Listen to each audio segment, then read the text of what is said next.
What's up, guys? It's Super Silverman here.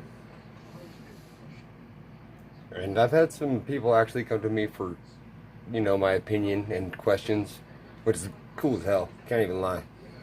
Uh, so it made me think back to not even that long ago when I was starting and all the mistakes I would make or things I would do that, looking back, it wasn't the smartest decision or... looking back at my flips, it's hard to believe that I would put some of that stuff in a flip. But it made me want to talk to the new people who are just starting out, really, variety searching. If you're coming from coin roll hunting, like the half dollars, if you're deciding to switch to errors, especially Lincoln cents, there's a lot of mistakes that I used to do, and I wouldn't even call them mistakes, but there's a lot of habits I had that they're not they're not beneficial, is the best way to put that. They're not beneficial at all.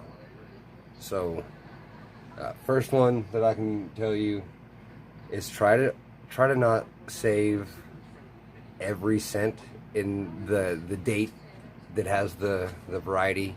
So I don't save all of my 83s or 1995s or my zincs. I don't save all of them.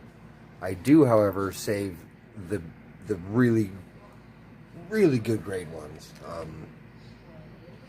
So I'll save I basically save any of my memorial back dates that look really high quality.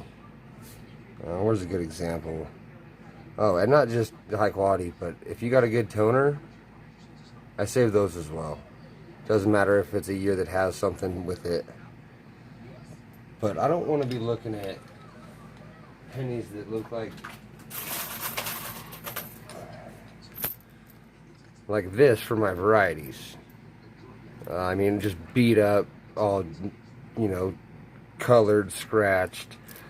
Because if it were to be one that you would need graded, the best they're going to do is put it in a body bag. A casket now. They're not going to grade it because it'll have AU details damaged or scratched or rim damage or something along those lines. So, and to top that off, the die state is going to be, it's going to be harder to tell what variety it is. So it's going to be harder to not necessarily convince, but to show whoever you're trying to sell it to or whoever's looking at it, it's gonna be harder to show them what it is. So I've recently convinced myself to stop saving the garbage and only save ones that are about this good or better, because it's what the buyer's gonna want. If he has an option of a really shoddy one that's just dinged and scratched up versus one of this quality, he's gonna pick this one every time. And when you send to get it graded, there's a good chance that it's going to come back with a grade instead of having, AU details marked with it or just PCGS genuine or however they're going to label it. It makes it a lot easier. The ones that I do save that are dark and mangled are the good varieties that everybody hunts for. So the 71S, I save all my S's for the 70s, of course. The 72s always save. I will always, my favorite variety is the 70S here. That's been very fruitful to me with the small dates or the DDOs. The 70 series has been a very fruitful one for Silverman. But I mean, the good ones I'll save. What is this one? The 60Ds, I'll always save those. Make sure you have a quality loop. They say that if you can't see it under a 10 times loop, it's not worth it, and I highly disagree. Most of those RPMs that are still worth $10 on an average can only be seen under a decent powered loop. This one's a 16. I can't remember what these ones were, but these are the popular ones, so I'm sure you guys have. If you haven't seen them, look into this one. It's a pretty good one. Most of the time it comes with a third attachment, which is on my lap. Normally that's the third piece that comes with it. It has a little cover too, but it breaks easy. And then this one's my favorite. So it's stronger than anybody will ever tell you to use. So this is a 60 and this is a 30. So the 60 I don't use every time, but I do use for RPMs because it is perfect. I try to find all my varieties with the 30 because the view hole, it keeps it proportionate. It doesn't make it look so tiny for being a 30. But the 60, it gets in there pretty deep. You can find some stuff with that bad boy. And it comes with a light on each end. So even when you're doing your night searches, it's worth it. I got mine on Amazon. It was a 2-pack. Comes with one black, one white, and it was $8.99. Amazon Prime, 1-day free shipping. So I advise this one. It's my favorite. You're going to have something to put your finds in immediately. You don't want it to get worse the second you find it. I personally have a tendency of dropping everything and misplacing, or I have a pretty good habit of throwing stuff back in my discard pile. How many I've gotten back out? Not near as many as how many I've thrown in. So I've learned that throwing it in a flip immediately is exactly what you want to do. Because it's hard to take pictures and videos in a flip if you have a coin microscope. What I do is I do one staple at the very bottom. That way if I do a little bit of pressure, just a baby bit, and tap it on the thing, normally you can just knock that coin out without damaging anything. It works well with the nickels, that's for sure.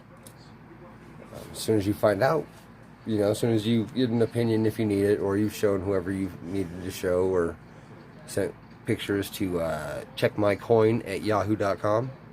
Very good place to get an answer. You write on it. And even if you haven't sent it to be checked out, write on it. If you're not sure of what it is and you haven't done your homework, give yourself a hint on what you're going to be doing. This one I think is potentially a new variety unless I go through every 74D on all three of the websites. And if you're unfamiliar with the three websites in which I speak, it is Variety Vista, doubleddie.com, and that's doubleddie.com, and then coppercoins.com. If you have questions of any way, there's a few main people in the YouTube and the Facebook, of course, but Error Rep, that is the main one to look at. Highly, highly regarded. I've recently barely started going there. But I can tell you on my end, only good things, and I've never heard anything bad about it. Other than that, varieties don't show up often. That's why it's a variety. Well, that's a lie. Rare varieties don't show up often. That's why they're considered rare. If you're just starting out and every third one you see is something unique, save it. That's awesome. But don't hold that much weight to it at first, because it does take a while to understand MD, machine doubling, versus die deterioration and the die stages. And those play huge roles, guys. Everything plays huge roles. If you're going in for grading, it's not how clean the fields are only, or how many nicks are on it.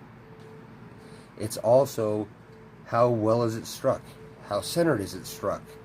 Is there any weak marks in the back of the die? Like if you want to look at the 80 series, 3/4 of them have an incredibly weak of America right here, and that alone will knock you to a low grade. Just remember that.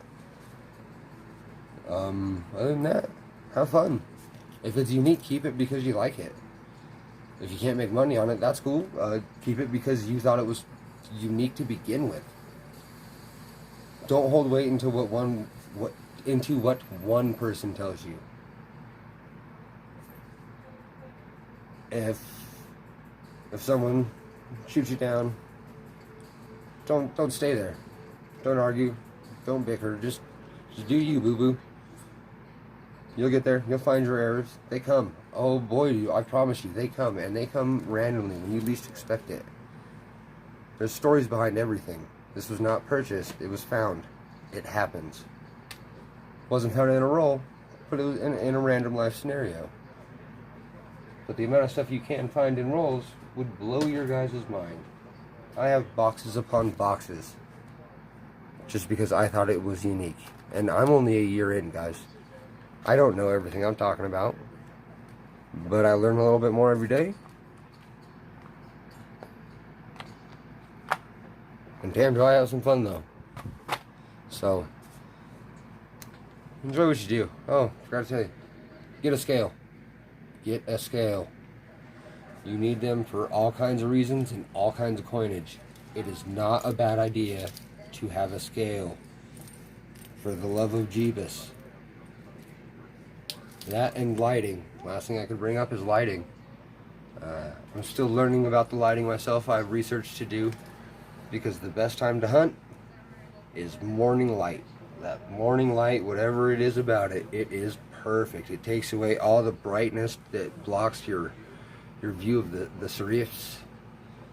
It's just, oh, it's perfect. So if you ever get a chance, wake up with the sun, do your hunting right then. You'll see a whole lot more.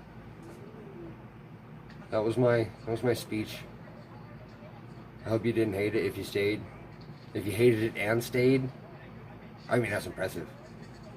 And to everyone who enjoys me, I enjoy you too. Super Silverman's off to do some more hunting.